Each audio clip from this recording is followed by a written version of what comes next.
Get your cameras out and take a good look, because the man standing before you today is, in fact, a member of the rare, almost extinct species of 20-year-old virgin. Yeah, you guessed it, still repping my P-card. No, I'm not a freshman. No, I don't want you to swipe it.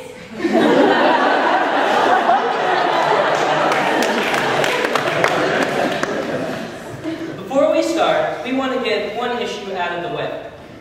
We're not just virgins. We're also Catholics. You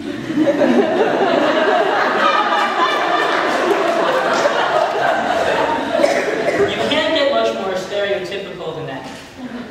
We don't want to make it seem like every Catholic out there is a virgin. That's just not true. But every stereotype has its origins, right?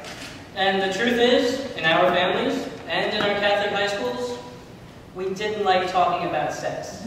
We didn't like thinking about sex. There's a reason she's called the Virgin Mary. See, I never had the talk from my parents.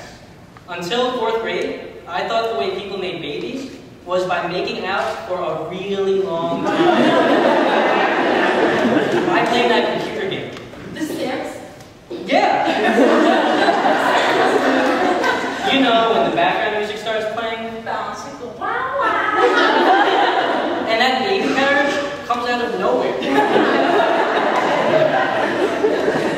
So I was 11 when I first found out. Some lady came into my Girl Scouts troop with diagrams of, you know, and I was like, you put that in there?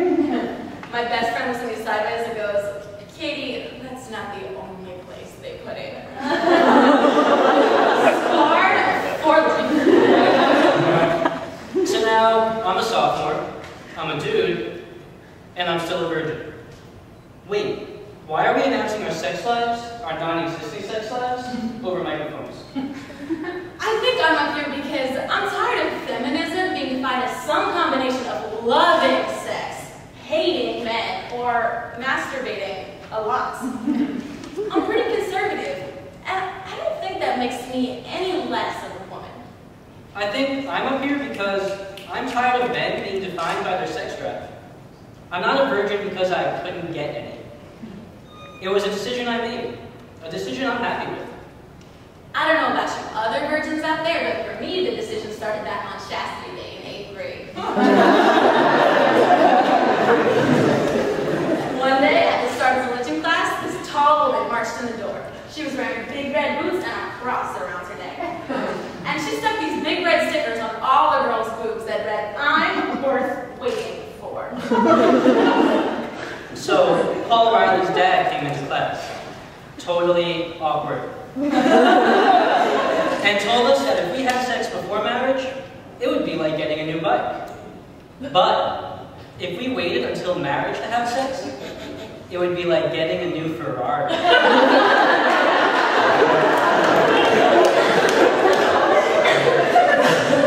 Of course, all me and my teenage friends could think about was Paul's dad driving a Ferrari.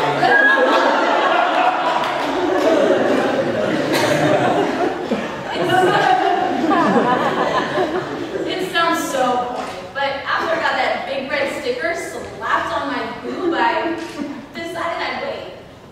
It wasn't so bad in high school. I had a serious boyfriend, but we kept it real with Jesus.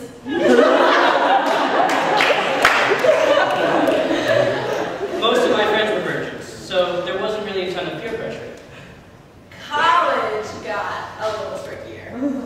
During my years at Penn, I've definitely tried out the whole college hookup culture thing. Minus the actual, you know part. Half-assing the hookup culture can get really awkward. I had to brainstorm all of these ridiculous reverse pickup lines.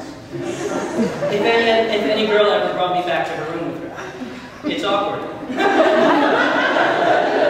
I didn't want to kill the mood, or assume the girl even wanted sex. But it was better than explaining myself as she was trying to take off my pants.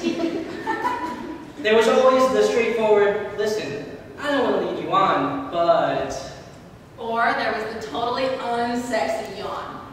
Oh, I'm so sleepy, I'm falling asleep. Occasionally, though, I've gotten creative. One time when I'd had way too much to drink, I'm pretty sure I told my guy we would be leaving room for the Holy Spirit.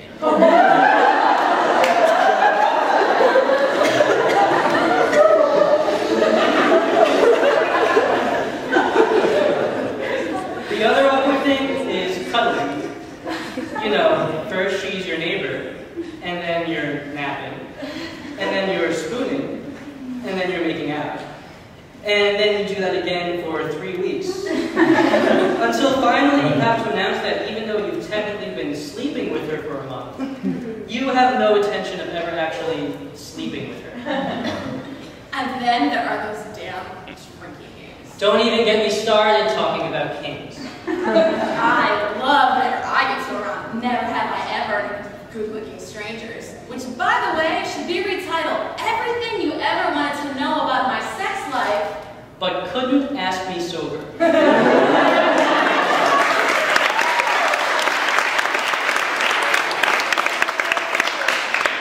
I always win. Never have I ever Had sex on the beach, been walked in on, had a threesome, had sex with my TA, had sex on a park bench, had sex standing up, had sex under the button, had sex by the biocon, or had sex against the window of a high-rise dorm.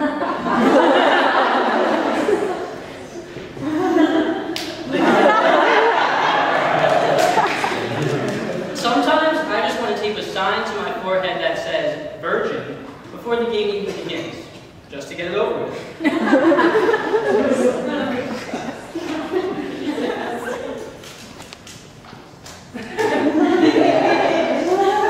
So yeah. Being a virgin in college can get a little awkward. But as corny as it sounds, saving sex until I'm ready for it is more important to me. My body is mine. I'm kind of proud of it. If someone wants to get to know my body that well, Then they're going to need to get to know me well first. I'm not any less of a man because of that. I'm not any less of a woman because of that. And I don't know if I'm really waiting for marriage like they taught me on Chastity Day. I'm just waiting to fall in love. I'm not saying that to be romantic or idealistic. I just haven't met someone yet who I feel comfortable having sex with. And I am in no hurry to fall in love. So if that means I'll be stuck waiting until I'm a 40-year-old virgin, then that's fine. Because when it finally does happen, I know it'll be like driving a brand